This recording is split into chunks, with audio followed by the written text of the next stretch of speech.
12 तारीख बुधवार का अवसर है और अष्टमी तिथि विद्यमान है, बेहद खास अष्टमी है। मेष राशि वालों समझो, ये जो 12 तारीख का दिन आया है ये किस्मत को जगाने के लिए आया है। काल भैरव अष्टमी, मार्गशीर्ष मास की कृष्ण पक्ष की अष्टमी को काल भैरव अष्टमी कहा जाता है, बताएंगे उसके बारे में। लेकिन बहुत सारे ग्रह परिवर्तन की तरफ जा रहे हैं, जो परिवर्तन आपके लिए बड़ा विचित्र स्थिति उत्पन्न करता दिखाई दे रहा है। आपके लिए सबसे बड़ा इस वक्त परिवर्तन जो हो रहा है बृहस्पति का वक्री होना। बृहस्पति का वक्री होना, ये बृहस्पति 12 साल बाद उच्च के हुए आपकी राशि के दृष्टिकोण से, और वक्री होने जा रहे हैं, आपके लिए किस्मत खोलने के योग बनाने वाले हैं। ये कुछ दिन हैं बृहस्पति के यहाँ पर, और ये वारे न्यारे करने के लिए बहुत ताकत में और ताकत में हो गए हैं आपकी राशि के दृष्टिकोण से। तो ये इसका उपयोग आपको करने का प्रयास करना चाहिए। इस समय ग्रहों की स्थिति आपके लिए अनुकूल बनती दिखाई। दिन तो बहुत अच्छा है, लेकिन शाम आते आते कहीं ना कहीं आपकी राशि के दृष्टिकोण से आपको लगेगा चीज़ें आपके अगेंस्ट में नहीं है। बिल्कुल समय आपके अनुकूल है। करीब करीब ग्रह की दृष्टिकोण से देखें तो 70-80% ग्रह आपके फेवर में हैं, बस हिम्मत नहीं कर रहे हैं आप। इस बात का ध्यान रखें। तो हनुमान जी कृपा प्राप्त करने का प्रयास कीजिए। काल भैरव अष्टमी है इस दिन।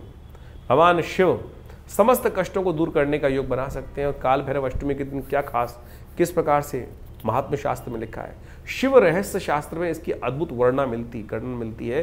जो क्या महात्म्य इसको बताया गया लोग भूल चुके हैं, और शास्त्र के दृष्टिकोण से इसका महात्मा आपको समझ लेना चाहिए। आज कालांतर में लोग भूल चुके हैं। आप मंदिर में जाते हैं, समस्त तीर्थों में जाते हैं, वहाँ भगवान शिव की जो उपासना की जाती है पिंडात्मक तौर पे की जाती है, शिवलिंग के रूप में की जाती है। शास्त्र के दृष्टिकोण से यदि हम कथा का श्रवण करें तो इस काल भैरव अष्टमी से ही भगवान शिव का शिवलिंग के रूप में, ज्योतिर्लिंग के रूप में पूजन आरंभ हुआ। ये शास्त्र में बड़ा अद्भुत रूप से कथाएं वर्णित है। हमारे हर चीज की उत्पत्ति कारण है, किस प्रकार से आरंभ हुआ। एकेश्वरवाद का प्रतीक है ये शिवलिंग, कुछ और नहीं। लोगों ने शिवलिंग को पता नहीं कहां से कैसे कैसे इंटरप्रेट करने का प्रयास किया है, हमारी संस्कृति का मजाक उड़ाने का प्रयास किया है। लेकिन आप ये समझें, जो ये शिवलिंग है ये वास्तविक तौर पर चिन्ह के मात्र है। शास्त्र में अद्भुत कथा शिवराज विजय कल्प के अंदर वर्णित है। उस कथा को यदि हम समझें तो वास्तविक तौर पे समझ में आएगा कि क्या ये विशेष तौर पर प्रभाव है इसका शिवलिंग का। और काल भैरव अष्टमी के दिन से ही शिवलिंग के रूप में आराधना, ज्योतिर्लिंग के रूप में भगवान की सुंदर आराधना करने का, उस पूजन करने का सुंदर विधान शास्त्र में वर्णित आरंभ किया गया है। कहा जाता है कि एक बार भगवान ब्रह्मा में और भगवान विष्णु में कई प्रकार से कुछ विवाद उत्पन्न हुए। देखिए संसार है, कथा को विशेष तौर पर मानवीयकरण करके शास्त्रों में उपस्थित किया गया है।